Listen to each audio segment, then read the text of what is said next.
Good afternoon. This is the session on the neurovascular supply of the pelvis. The objectives for today are to learn the vasculature of the pelvis so that you may interpret angiograms of the region. You will review the nerve innervation as well as the blood vasculature of the uterus and vagina so that you can understand the basis of nerve blocks as well as hysterectomy. We will discuss the spatial relationships of the uterine, ovarian, and vaginal arteries so that hysterectomy can be understood. We will draw the lumbosacral trunk, indicating which nerves innervate the pelvis and the perineum. We will talk about the pelvic splanchnics, spinal cord segments S2, 3, and 4, the hypogastric nerves, and both sympathetic and parasympathetic innervation of the pelvis and perineum, again, so that you can understand various reflexes that affect the area. We will discuss erectile dysfunction and modifications of the blood system, particularly, or the blood supply, particularly to corpus spongiosum and corpus cavernosum. And then we will understand the innervation of the pelvis as it relates to several reflexes such as micturition and defecation.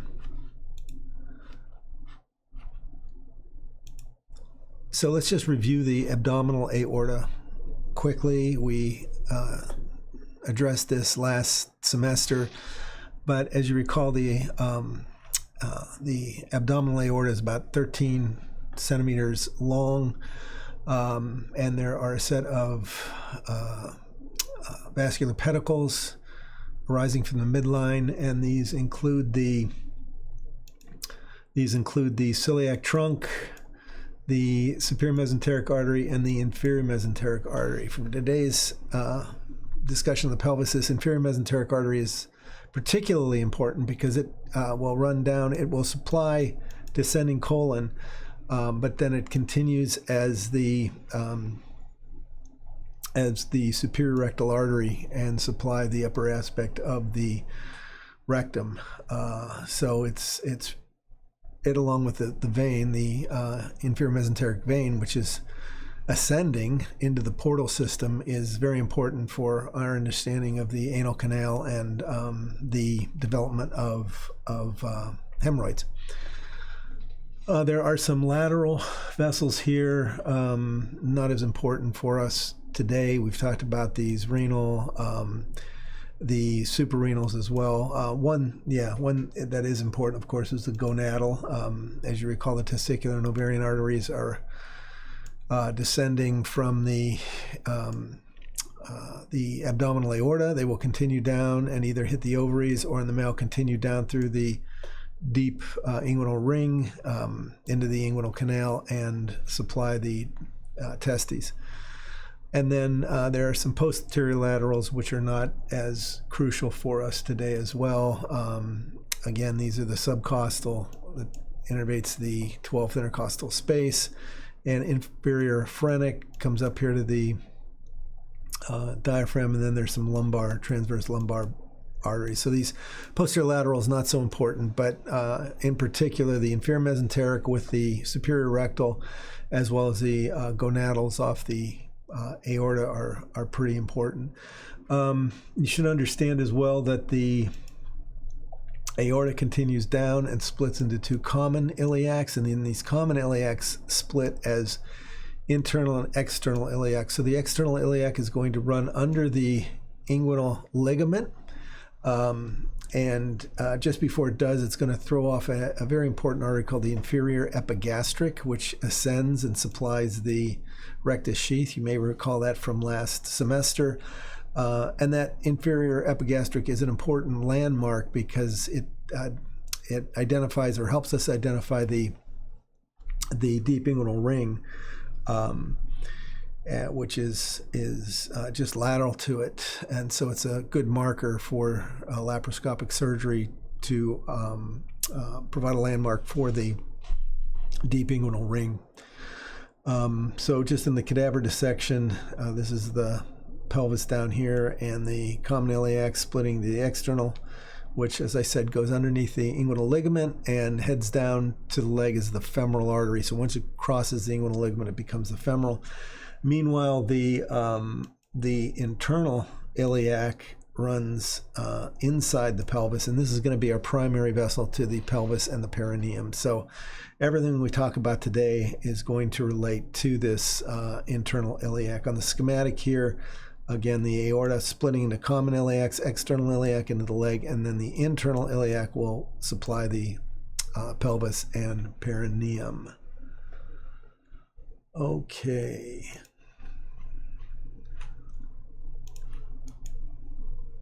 So the internal iliac, we have a dissection here which sort of matches the schematic. I can see the, well, actually, I guess it's, yeah, it's matching it. So you can see the common iliac coming down here, creating the external iliac. The external iliac, which is running forward. Same thing on this illustration. It's running anteriorly. You can see the sacrum back here posterior, sacrum here posterior, so kind of get you oriented. And then we have the internal iliac running into the pelvis. So this is a mid-sagittal section through the pelvis. And here's the internal iliac. We can also see here that the internal iliac interdigitates with the ventral rami of the sacral plexus. We'll talk about that in a minute, but you can see these huge nerves coming out of the ventral sacral foramina, and in this case they're combining S2, 3, and then 4 in here as well is going to give rise to the sciatic nerve, and that's going to run posteriorly into the leg. But anyway, for the purposes of the internal iliac, you can see it running downward, and it's going to throw off two components. There's going to be a posterior component and an anterior component, posterior division and anterior division. So let's look at these a bit here. The internal iliac running here, and see how there's a big component here. That's the posterior division. And then we can see here an anterior division, which is actually running forward to the anterior abdominal wall. So we have a number of branches coming off the anterior division here. Posterior division has fewer branches, but they're pretty big. And what we're going to see off the posterior division is, here's the internal iliac with the posterior division. There will be an iliolumbar that runs superiorly and will supply essentially the ala of the sacrum, the sacroiliac joint kind of back there. The other branch would be the lateral sacrals, and these are long vessels that actually enter into the ventral sacral foramina to supply the inside of the sacrum. And then the largest, typically the largest, I want to erase this so you can see what I'm talking about here. The largest branch is the superior gluteal artery, and that typically runs between L4, L5, and S1. You can see how it's coming down here and kind of splits those two nerves. And that's going to go posterior and run out the greater sciatic foramen and supply the gluteal muscles. The superior gluteal will supply the gluteus max and medius to some extent. There is also another branch here off the posterior component, and that is the inferior gluteal. And that is a branch much like the superior gluteal. It's kind of low here in this illustration. Typically I see it coming between S2, S3. In fact, sometimes S1, S2. So anyway, inferior gluteal is usually running in this area here, and that's going to go out and also supply the gluteals. And then the internal pudendal nerve, which comes down and then wraps around the sacrospinous ligament. The sacrospinous ligament here, and you can see how the vessel is running in underneath that, and the pudendal nerve then runs anteriorly and goes, you can see the pubic bone here, it's going to run anteriorly to the perineum. So we'll talk a lot about that in a little while. But the point is this pelvic, or the posterior region, and this is actually a much better picture than the schematic, because I can see the internal iliac with superior gluteal. I see a lateral sacral here running into the ventral foramina, and then I see the inferior gluteal here running posteriorly, and then this should be the pudendal, which is going to run there. So anyway, the pudendal though is part of the anterior. So once again, looking at basically four vessels on the posterior region: the superior gluteal, the inferior gluteal, lateral sacrals, and then an ascending iliolumbar. For our purposes, really superior and inferior gluteals are the most important. They're the biggest, and actually they have nothing to do really with the pelvis perineum. They supply the lower extremity. But nonetheless, off this internal carotid, off this internal iliac, those four branches are the most significant. So the other so again, just a better picture of the anterior division. So we see the external iliac here. We see the external iliac here, and then the internal iliac here with a posterior division. And major branch is going to be the superior gluteal, is the iliolumbar, and then it's going to continue down as the inferior gluteal as well. So iliolumbar, lateral sacrals, superior gluteal, inferior gluteal. So this posterior division is seen right there, and then the anterior division is coming out from the other side. And what that's going to do typically is it really has everything to do with the umbilical artery. So the obliterated umbilical artery forms the basis for this anterior limb, this anterior division, and then branches are going to come off this. And there are a lot of small branches here that I'm not going to be particularly critical about. Vesiculars that go to the bladder.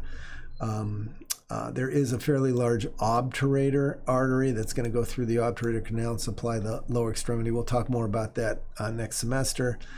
And then in the female, which is pretty important, a uterine artery, which is going to go medial to the uterus. And off the uterine artery, typically there's a vaginal artery. You can see that here.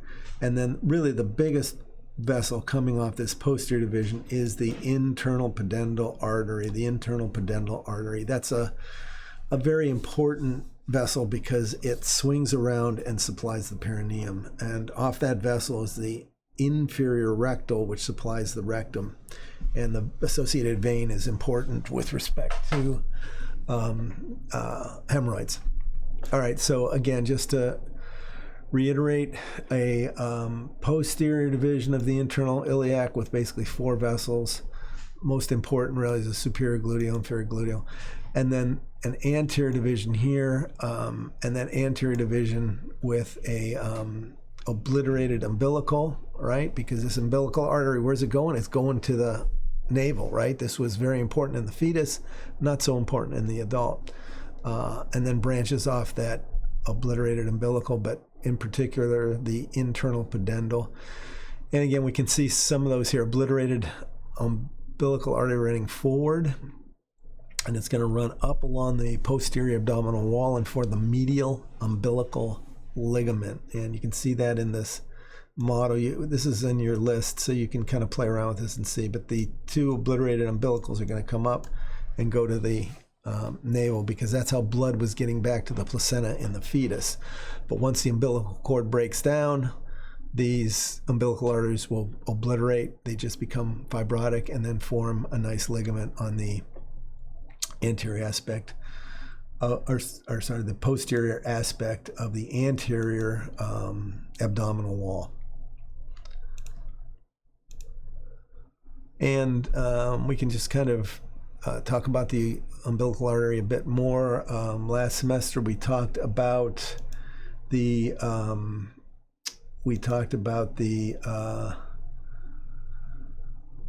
vessels of the prenatal circulation, how the umbilical vein brings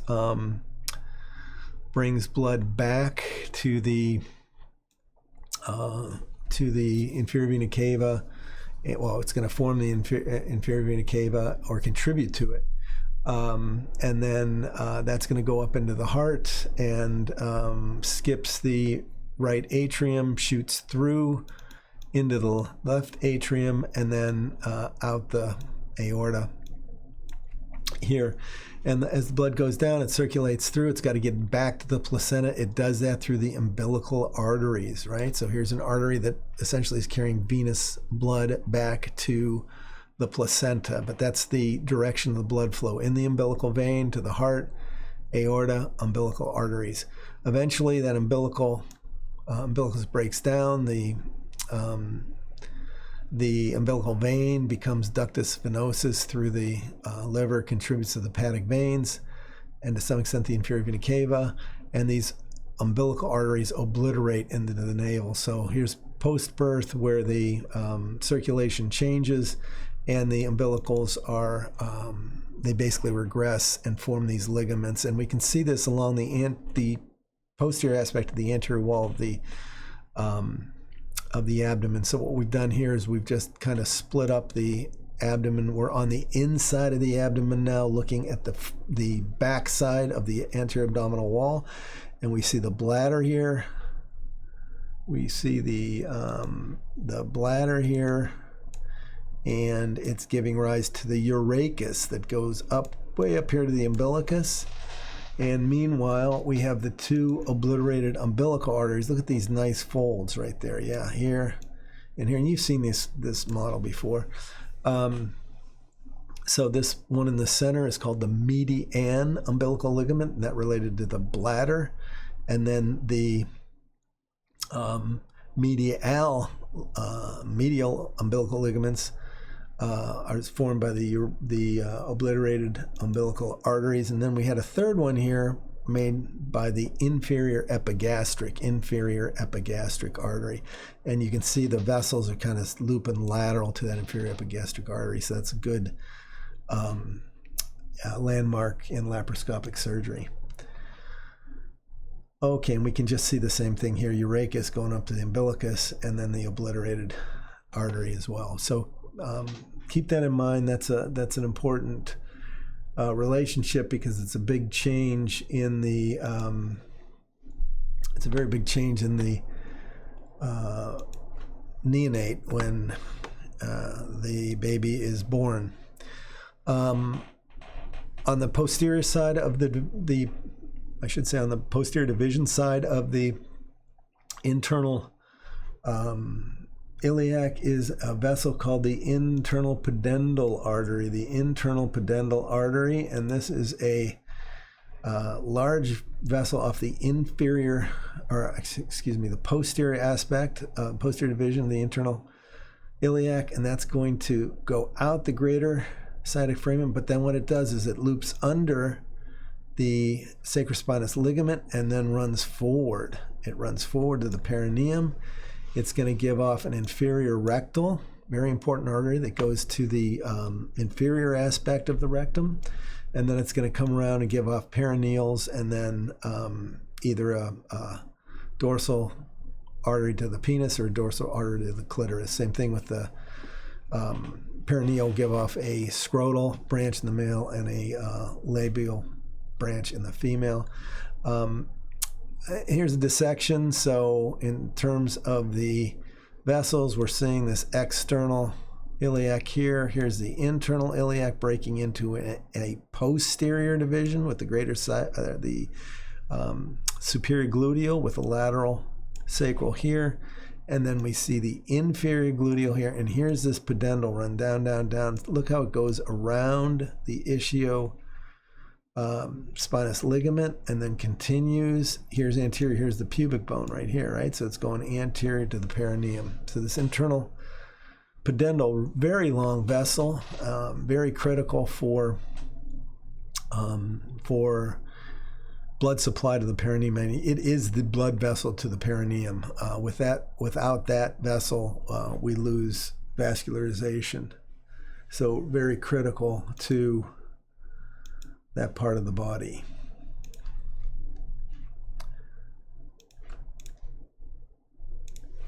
The artery of the penis, and also to some extent the artery of the clitoris, but the artery of the penis in particular is significant because there are these small vessels called Helicine arteries, and these are small arteries inside the erectile tissue. So as we talked about last week, there is erectile tissue in both male and female. It's a pretty good picture of it. It's a pretty good picture of it in this cadaver dissection. We see all of this spongy tissue in here. These are basically vascular spaces. They're endothelial-lined vascular spaces, and they will essentially fill up with blood as a result of these Helicine arteries. These Helicine arteries are small vessels, and the blood just essentially comes in through the dorsal. Well, let's just talk about the main vessels first. So off the internal pudendal, there is a dorsal artery of the penis, and then there are small branches. One is to a central artery that goes into the corpus cavernosum, and then a small urethral, not that important, but the main one really is there's two dorsal aorta on dorsal arteries of the penis, dorsal arteries of the penis on either side, and this blood will come in. It flows through these Helicine arteries, and eventually these Helicine arteries will fill up with blood, as you can see here. And as a result of that, they kind of close off the vein. Here's the dorsal vein positioned kind of in the center here.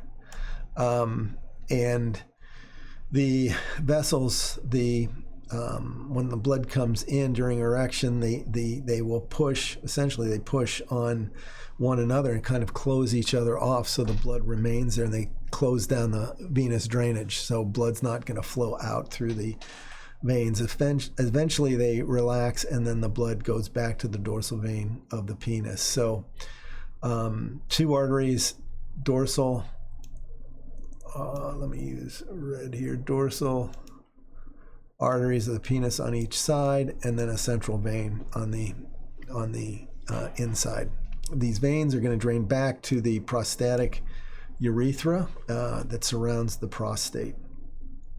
Okay, so Helicine arteries, pretty important, pretty specific vessels that will are very expansive, and they push against the veins and basically close down venous drainage. And then eventually they relax, and venous blood returns, and as a result the erection ceases. And same thing in the female.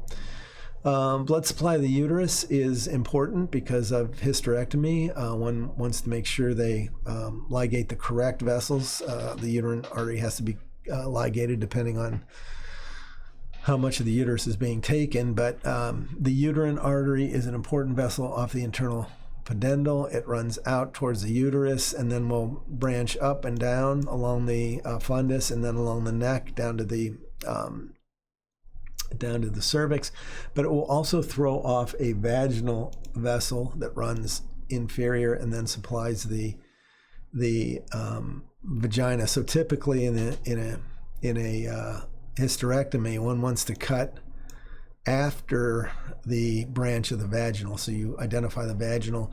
At the same time, the vessel will go on top of the ureter, right? So the ureter is heading down to the bladder. It runs basically under the artery. It's kind of behind and then runs under.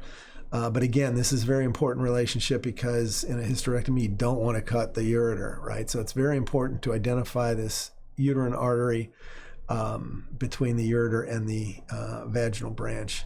And just, I added additional pictures here so that you get that relationship. And I think we have a model or two that shows the artery going over top of the ureter on its way to the bladder. And then, of course, don't forget the gonadals, testicular and ovarian, arise way up here in the aorta. And they're going to run down along the posterior abdominal wall. The ovary is about here, and that's where it stops. But the testicular continues down through the deep inguinal ring, through the spermatocord, and onto the testicle. Okay.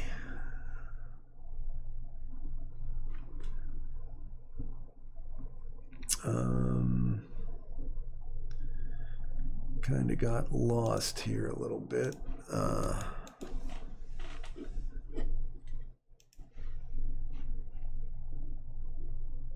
Sorry, folks. This is taking me a second. Yeah, I put this in because even a vessel as big as the internal iliac is subject to anatomical variations. So, you always, we're learning this anatomy. A lot of it's pretty, kind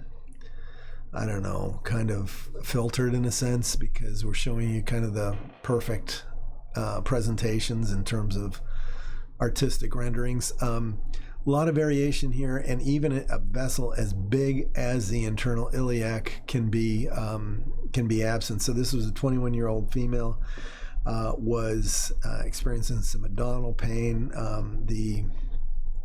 The leg would get white when it was elevated, and there was a diminished pulse in the right femoral triangle. And indeed, when took a CT, you can see here on the left side, a nice common iliac goes into external and internal, and essentially just hardly anything in the on the right side. So there were some connecting vessels here. Oops. Sorry, there seems to be an issue with connection. There was there's some connecting vessels here from the left side, but almost no vessels. And interesting here, you can see a very large inferior epigastric. So this is, I'm sure there were many small branches coming off here going to the pelvis, but it's trying to compensate for the absence of a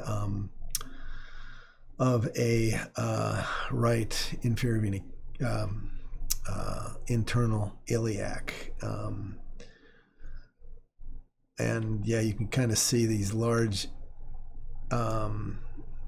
inferior epigastrics on the right side, in particular these right-sided structures.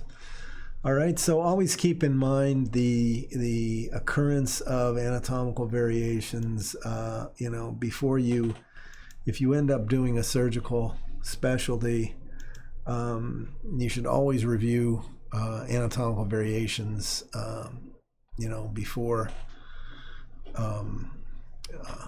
being involved in the activity, so that you have a good sense of what you could see.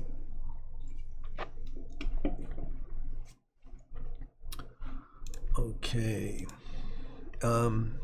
Venous drainage basically follows the arterial supply. So just like we have common iliac arteries, we've got common iliac veins, external and internal veins as well.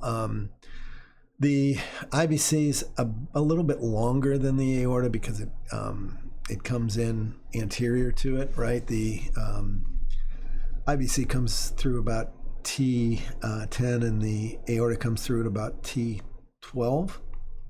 So a little bit different in terms of where it starts. No valves in this vessel.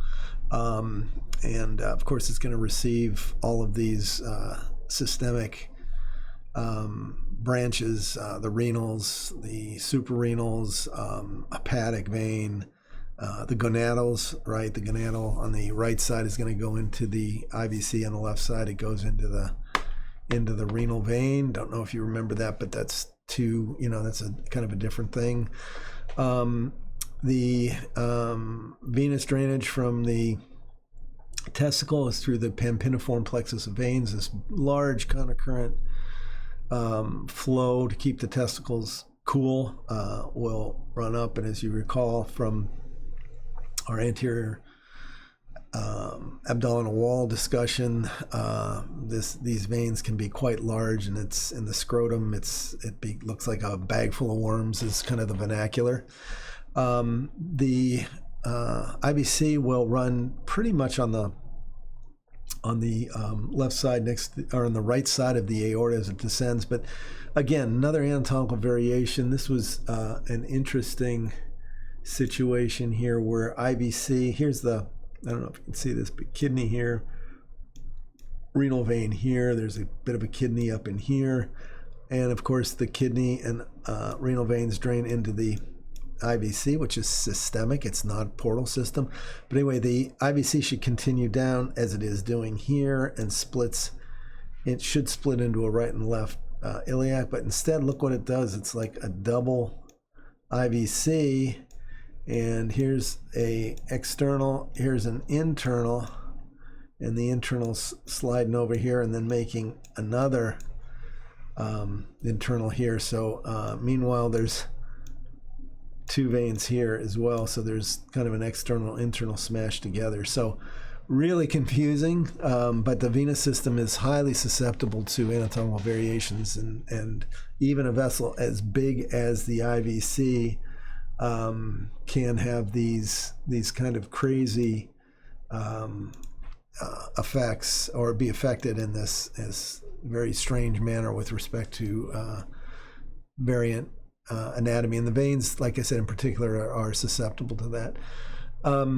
Veins of the pelvis and perineum, as I said, the veins pretty much follow the arteries. One of the things you'll see in the pelvis, of course, are venous plexuses, and there are a couple that are, I've got them listed here, but for our purposes, really the most important are probably the prostatic venous plexus and the rectal venous plexus. So here and here,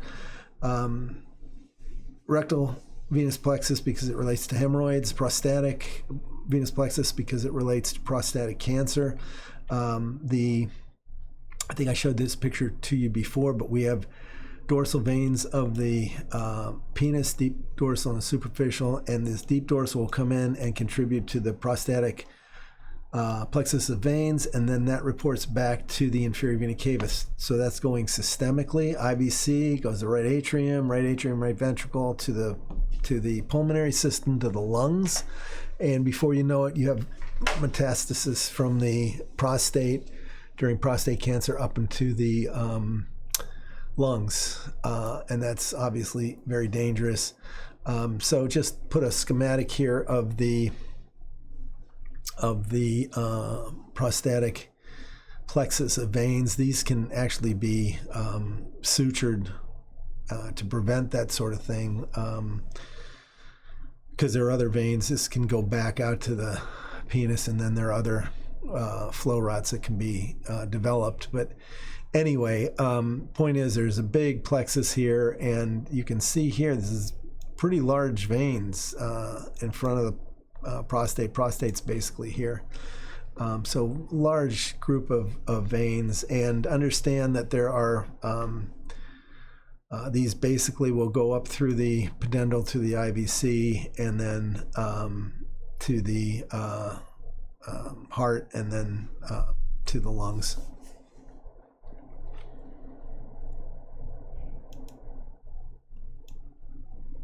All right, let's see here. All right, the other important plexus is the rectal plexus, and we talked about this, I think, last time when we talked about the portal system, and at that time we described two systems. There is a portal venous system, and there is a systemic venous system. So the systemic venous system, external, internal iliacs, common iliacs, IVC. And meanwhile, then there is the portal system, which drains via the gut, comes up to the superior mesenteric and the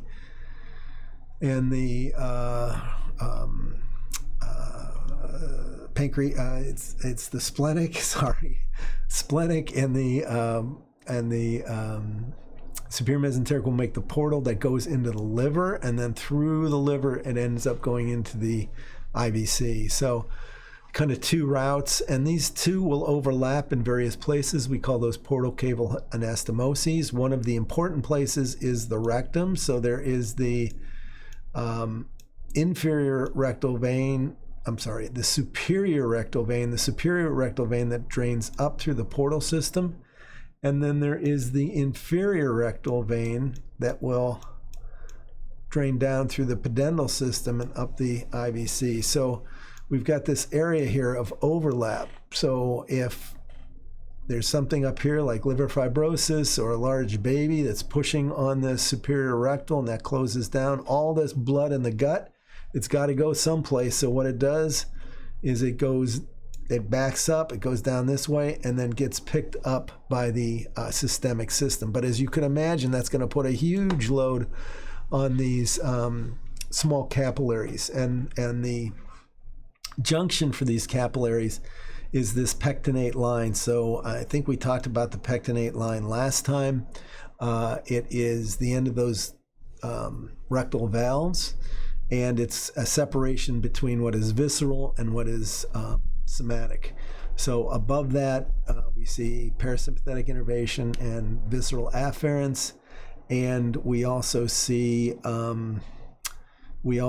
below that going to the systemic system. So there's a separation of hemorrhoids here. I'm sorry, this kind of overlapped here, but basically the important point here is we can get two types of hemorrhoids: internal, which is above that pectineal line, and then external, which is below it. And these externals are going to be painful because there's somatic innervation here. The internal one's not as painful because it's visceral afferent, but these can get quite large and they can bleed a lot, right? So there will be bleeding, not so much itching and pain. The externals, not as much bleeding, but a lot of uncomfortableness. And then, this can get pretty serious because you recall the ischiorectal fossa is kind of the space with adipose. There's a lot of space there so that the rectum can expand while blood can kind of flow in there and form a large abscess, and that can get pretty dangerous. And we can end up with a fistula there. Okay, so keep in mind these portal caval anastomoses, very important in the mechanism of hemorrhoids, and you're going to see this. I mean, it's. I think I remember reading someplace that it's on this. Maybe I read it right here. Up to 85% of females have hemorrhoids in the third trimester. So it's a pretty common occurrence that you will, I'm sure, be exposed to at some point. Just very quickly, lymphatics, a lot of lymphatics in this area. Basically follows the venous drainage. So it'll follow, the lymphatics will follow the external, internal iliacs up the common iliac, and then these will drain into lumbar channels. And as you recall, there's that cisterna chyli back up by the diaphragm, that big pouch that stores lymph. And so all of this stuff is eventually going to get up to cisterna chyli. And then, of course, thoracic duct, and then up to the on the left side, the split between the internal jugular and the subclavian, and then a smaller right lymphatic. Okay, so that takes care of the blood vessels. Let's consider nerves of this area. And this is going to get a little complicated. It gets complicated because our ever reliable vagus nerve kind of runs out, right? So it's starting up here. You guys remember starting out in the brainstem underneath the pontomedullary junction. And what happens? 10 comes out and then runs down the neck, supplies basically everything right below the neck. And eventually, though, it runs out, and it runs out around the descending colon. And you can see that in this schematic here in this model you can kind of play around with. But anyway, 10's going to come down, down, down. That's not good. 10 will descend through the neck, and it will descend through the neck, supplies the heart, lungs, basically everything, and then finally gets to the descending colon and kind of runs out. Well, the problem is we still need parasympathetics to the bladder, to the erectile tissues, to the rectum, to the uterus, etc. And we got to figure out where those come from. Well, where they come from is they're going to come from S2, 3, and 4. S2, 3, and 4, spinal cord segments S2, 3, and 4. These form pelvic splanchnics. Remember, we had thoracic splanchnics from the thoracic region that make the greater, lesser, and least thoracic nerves, the thoracic splanchnic nerves. Remember, those are first order sympathetics that come out through into the chain ganglion. Many will synapse here, and then postganglionics go up, or they go back into the nerve, wherever. But with the thoracic splanchnics, recall what they do. They come out through the white raiment communicants. They do not synapse. They just keep going down, down, down, down, and they synapse here in the celiac or the superior mesenteric, or we call this the aortic or renal. And in fact, some of them don't even do that. They will come down all the way through here, and they synapse in something called the superior hypogastric plexus, the superior hypogastric plexus. So we're going to talk about this more in a minute, but just understand the parasympathetic, we call it craniocaudal, because cranial with the vagus nerve runs out and then it's got to be picked up by S1, 2, and 3. All right, so this is kind of the visceral arrangement. The somatic arrangement comes from two places: the lumbar plexus, which we've talked about. We talked about the posterior abdominal wall. Over the course of this semester, we're going to talk about the sacral plexus, and some people call this a lumbosacral plexus. Goes by different names, but we're going to talk about the sacral plexus, which is coming out of S1, 2, 3, 4, maybe 5. 5 is a coccygeal that's pretty small, but it's primarily S1 through S4. There is a contribution from L4, L5. You can see it coming down this way, and it's going to come down and help form the sciatic nerve. L4, L5 makes the sciatic nerve. We discussed how that runs out next to the intervertebral disc, and if we have a slip disc, that can push on L4 and 5 and cause us a lot of pain.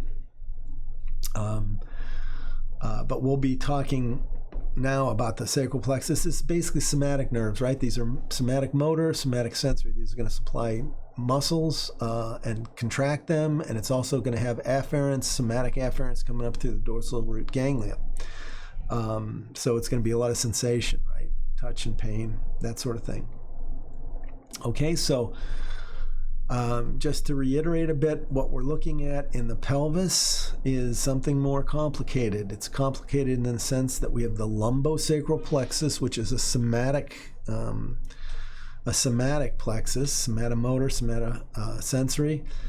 We have the sympathetic system. Sympathetic system is through two sources, which is going to include the splanchnic nerves, the thoracic splanchnic nerves that end up, it's primarily the lumbar pieces, that L1, L2, that go through the hypogastric system down into the pelvis. We have vagus that is pretty much done. It's not going to do much, but you should be aware that vagus it at least gets down towards the top of the rectum. And then finally, the main parasympathetic innervation to this area are the pelvic splanchnics S.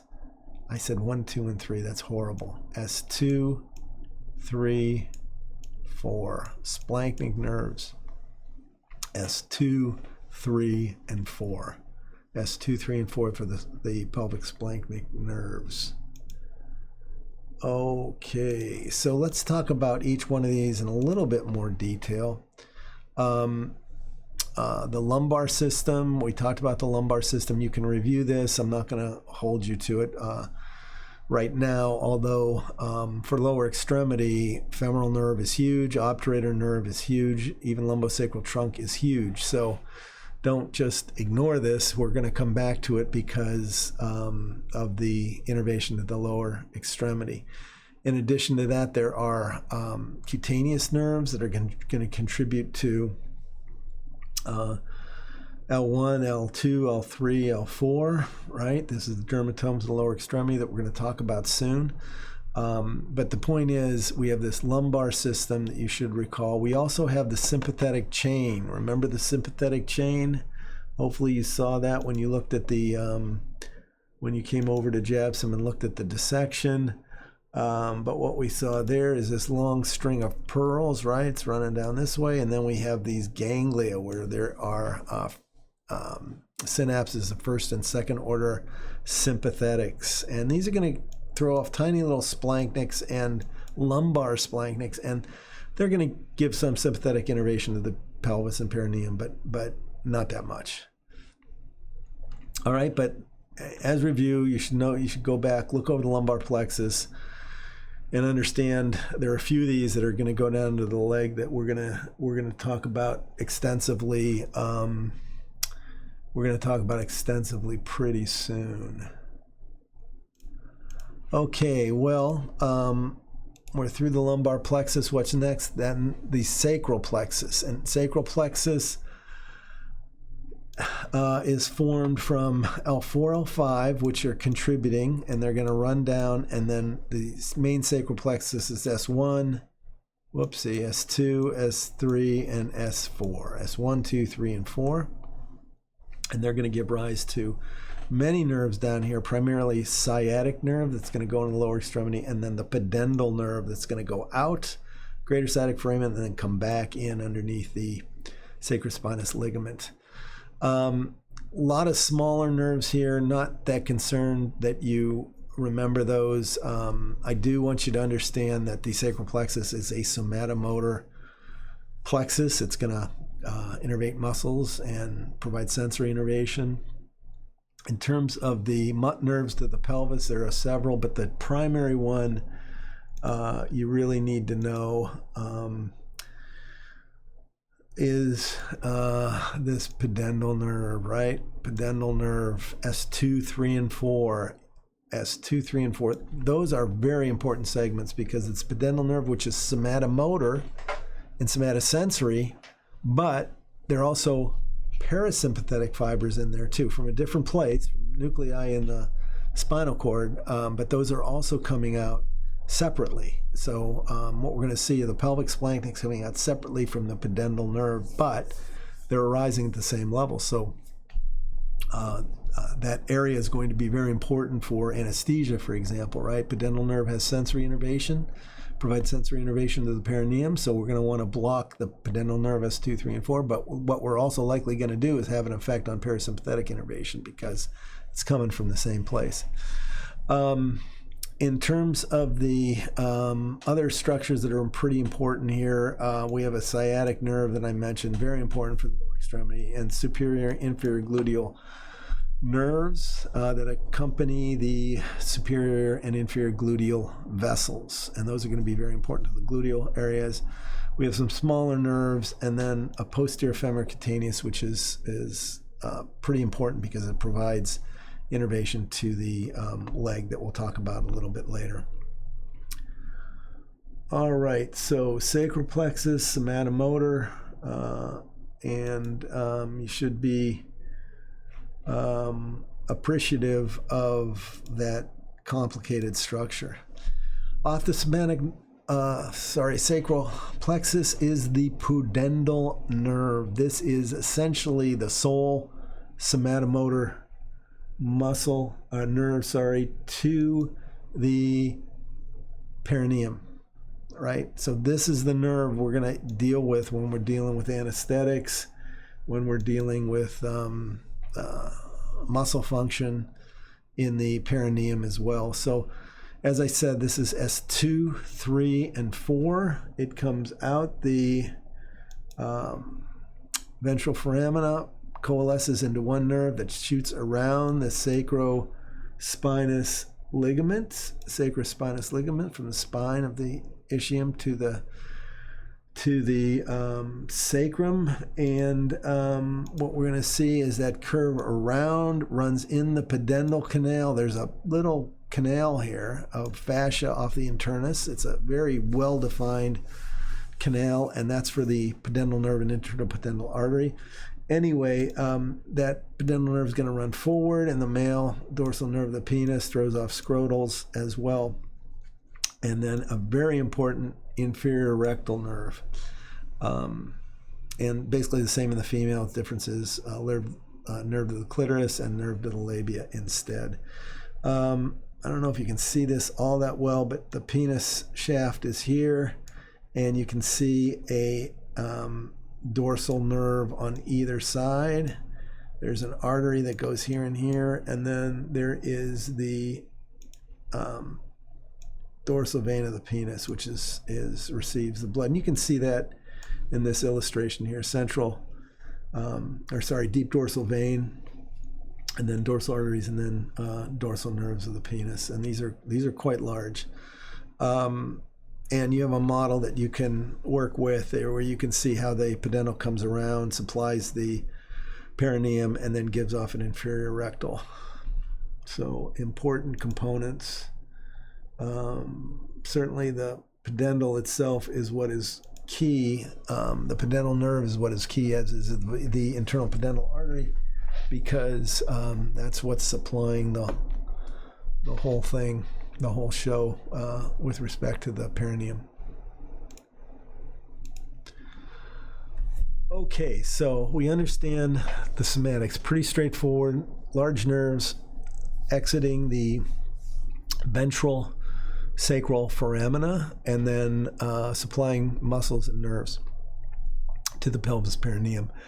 The autonomic system, not quite as clean, would be, but the vagus is gone, right? So we have to get parasympathetics to the pelvis, and we do that through S2, 3, and 4. S2, 3, and 4 is a pudendal nerve on one hand, which is somatomotor and somatovisceral, somatosensory and somatomotor, going to the soma. Autonomics going to the visceral structures of the pelvis and perineum. So how does that work? Well, the autonomic system, two systems, right? Sympathetic and parasympathetic. Sympathetic, parasympathetic. So let's talk about the sympathetic first. Sympathetic nerves is going to come from where what we've already seen, certainly hopefully in the dissection lab when you were over here at JABSOM. But we saw that string of pearls, the sympathetic chain ganglion that runs the whole way down. Eventually there's one on either side, and they're going to join way down here at the bottom. But that's going to bring some sympathetics down. Not a lot, though. Most of the sympathetics are coming from up here. Remember the splanchnic nerves from the thorax, and L1, L2 from L1, L2. A lot of those are going to come down. They're not going to synapse in the sympathetic ganglion. In fact, they're not even going to synapse in the celiac ganglion or the superior mesenteric ganglion or the aortorenal ganglion. They're going to come down. And there's another plexus here called the superior hypogastric plexus, the superior hypogastric plexus. And they're just going to be individual cells here that will provide second order. So there's all this plexus up here in the abdomen. As it runs down, as it comes down, it coalesces, and it's going to form two nerves. It's going to form two nerves called the hypogastric nerve. So the superior hypogastric plexus makes hypogastric nerves, and then what's going to happen down here, they're going to break up, and there's going to be an inferior hypogastric plexus, right? So superior hypogastric runs down to the hypogastric nerves, forms the hypogastric, inferior hypogastric down here. Big difference between superior hypogastric and inferior hypogastric. The big difference is this is all sympathetic up here, right? Down here, though, we have S2, 3, and 4, which are the pelvic splanchnics, which are parasympathetic. Parasympathetic, should have done that in a different color. Parasympathetics are going to come out this way, S2, 3, and 4, pelvic splanchnics, and they're all going to get jumbled up with the sympathetic. So this inferior hypogastric plexus, both sympathetic, parasympathetic, and that's how we're getting sympathetic, parasympathetic in this location. But understand there are viscerals that run with this, right? So we're going to have visceral afferents that are running back up with the, let's do this in a different color. We have visceral afferents that are running up with the sympathetics. We have visceral afferents running back S2, S3 with the parasympathetics, and they bring different sensations. Remember the sympathetic visceral, the visceral afferents with the sympathetic, they're mostly pain, right? Mostly pain. That's going to be significant in a minute. So what's the significance of these hypogastric? Why am I telling you this? Well, in abdominal surgery, one of the first things the surgeon's going to do when she's going to reflect, or when she's going to remove a piece of intestine, when she's going to resect a piece of intestine, if there's a ulcer there or whatever, decubity or any sort of infection, what will happen is a piece will be removed. But one of the first things a surgeon does is that surgeon identifies the hypogastric nerve, and that's what the surgeon's doing right here. Hassan picked up identified these two hypogastric nerves first thing, because these are really important, because if he accidentally cuts this, you've lost basically sympathetic innervation to the pelvis and perineum. And that's obviously a horrible, horrible thing, right? Because all your viscera rely on those sympathetic fibers. So certainly one of the first things they do is they identify this to avoid that area completely. So these hypogastric nerves are highly relevant. And they're also related to pain that I'll mention in a second. Okay, so you got that pelvic autonomics. There's sympathetics that are coming down from the abdomen, superior hypogastric plexus, hypogastric nerves, into the inferior hypogastric plexus. At the same time, there are parasympathetics, S2, 3, and 4, that go into the inferior hypogastric plexus and then distribute with the sympathetics to the pelvic viscera and the perineum. Pelvic splanchnics, S2, 3, and 4. Okay, we had a little bit of issue there, but how does this relate to pain? Well, it's significant. As you recall, the border of the pelvis, the superior border of the pelvis, essentially follows the pelvic brim. The peritoneum kind of lays down on top of the pelvic viscera and it follows the pelvic brim. And we sometimes call this area, essentially follows the pelvic brim, as the pain line. And the reason for that is because below this line, what happens is the pudendal nerve is going to have sensory fibers that are going back up to the spinal cord, right? And that's like S2, 3, and 4. Pelvic splanchnics are going to be sensing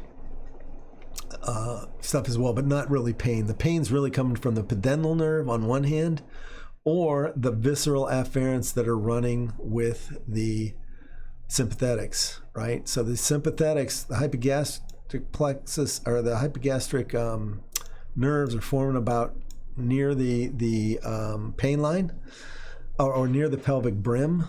So what that means is above the pelvic brim is going to be this sympathetic stuff, and it's going to be pain that's viscerally located.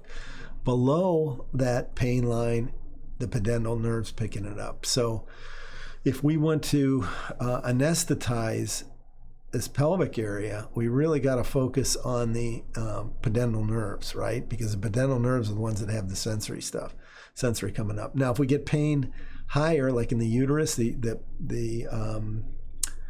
perineum's on the uterus, for example, and if we get pain above that line, and that's going to be usually more stretch related and more of a nagging sort of pain. It's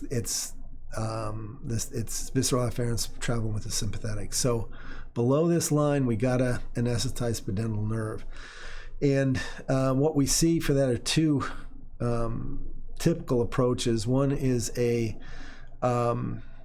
transvaginal pudendal nerve block, and in this case, the finger is inserted into the vagina. We do this. This is done a lot during childbirth.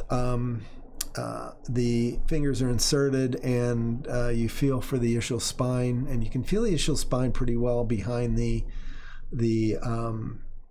along the posterior lateral wall of the vagina, but you feel for that ischial spine, and then you inject towards that ischial spine, and you have your hand in there against baby, so you're not going to hit the baby.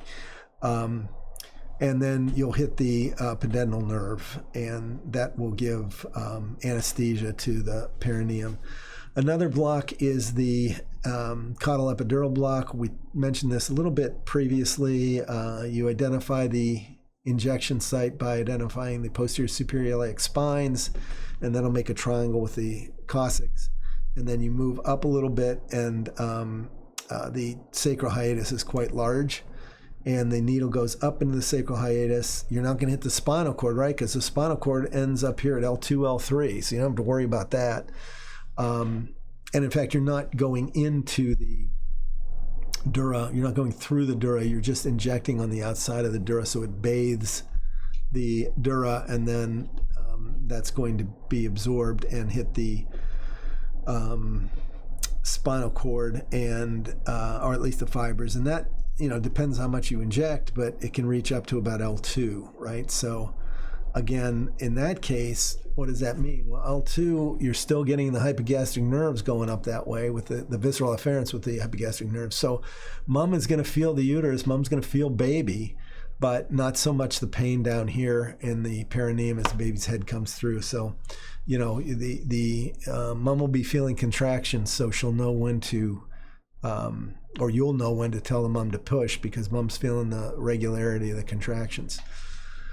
All right, so pudendal nerve block, transvaginally will anesthetize the perineum. The epidural is more epi outside the dura, but that will go a lot further up in the spinal cord, and will provide broader effect, but you'll still have some sense from the uterus. Okay, I hope that makes sense.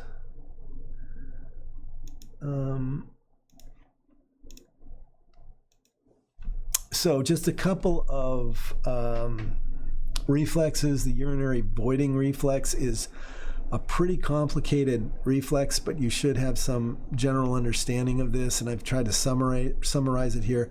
And it's a very interesting reflex because it's one of these reflexes that is both regulated at the spinal cord level. In other words, there's this loop going on at the spinal cord level, but the information is also transmitted up to the cortex. So this is something that you can perceive, and you do perceive as the bladder is increasing, and you can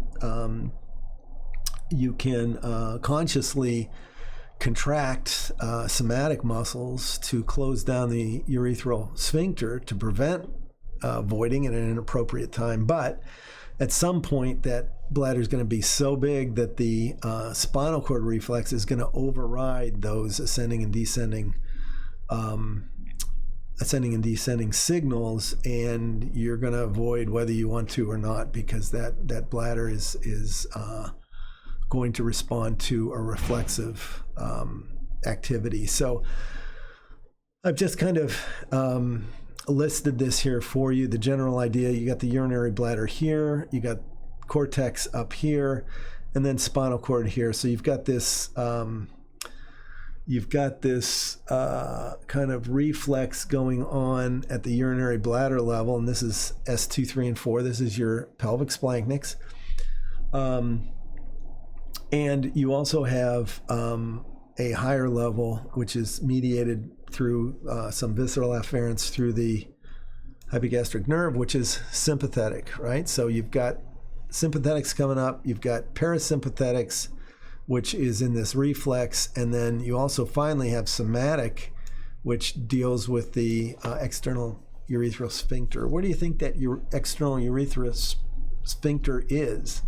Have we covered that? Yes, we have. That is the UG diaphragm. The UG diaphragm, remember, sphincter urethrae muscle? That's creating the external sphincter. So that's going to be innervated by the pudendal nerve, the perineal branches of the pudendal nerve. So you can contract that and you can keep that sphincter closed, but only for a while.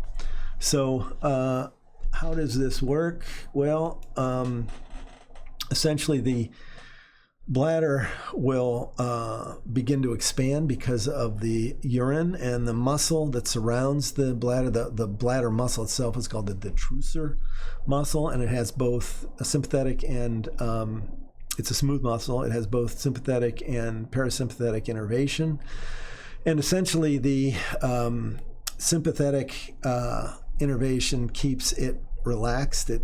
There is some tonic contraction that the sympathetic system exerts on the detrusor muscle, but it's really the sympathetic system that actually contracts that muscle, and that's kind of different, right? Because sympathetic system usually contracts. Anyway, the sympathetic system, it keeps this thing relaxed, and the urine, as a result, the urine can push on the bladder and expand it, and you're sensing that. And that sense will essentially come up through the sensory system. These visceral afferents will come up through the system to the cortex, and then the descending system comes down, and it stimulates the pudendal nerve, which keeps this external sphincter contracted. At the same time, eventually, this expansion is going to be picked up by the sacral splanchnics. That's coming up, and what that will do is it actually shuts down the hypogastric nerves, right? The sympathetic system. So the sympathetic system can't keep this thing relaxed anymore, and the fibers, the signal comes down, hits the S2, 3, and 4, and that's the pelvic nerves come out, the pelvic splanchnics come out and contract that bladder, and also relaxes the internal sphincter. So that internal sphincter, there are two sphincters. You don't have much control over the internal, but it's the external. So anyway, at some point, the urine becomes so large that this system takes over, the pelvic splanchnics take over, and just forces contraction in the urinary bladder, and then that will also inhibit the external. The pelvic splanchnics will inhibit the pudendal nerve, which is also S2, 3, and 4. Okay, so just keep in mind there's this loop at the spinal cord level. There's sensation that goes up to the cortex, that comes back down, that keeps this shut down, but eventually this expansion will shut down the sympathetic system. It elicits the parasympathetic system, and the parasympathetic system just squeezes the heck out of the urinary bladder, and it also relaxes the external sphincter, and you have no choice but to urinate. Okay, we can talk about that more if you have questions. It's a really incredible system, though. And then the anal rectal reflex, which is essentially characterized by an involuntary relaxation of the internal anal sphincter in response to distension of the rectum. So same kind of idea. You've got this reflex arc at the local level, but you also have consciousness, which can help you control it for a while. So essentially what happens is the rectum fecal material forms here or is stored here. It stretches the rectum out. That's picked up by the splanchnics, S2, 3, and 4. And that's going to go back to the spinal cord. Spinal cord is going to relax the internal anal sphincter, but you still have control over the external anal sphincter, right? The pudendal and the inferior rectal is going to keep that external contracted. It's also going to keep the puborectalis contracted, which, remember, that kind of crimps the rectum, so that avoids material leaving. So you can still contract this for a while. Eventually, though, you're going to have to relax the puborectalis, relax the external sphincter, and then the puborectalis relaxes, and you can see up here it becomes straight, and feces can be eliminated. So same kind of idea, though. Eventually, pelvic splanchnics will override this system, and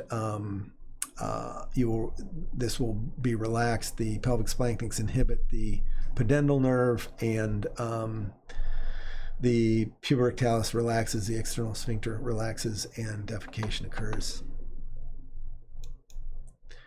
Okay, that brings us to the end of this session. So, if you have any questions or anything, please don't hesitate to ask. Okay, thank you very much.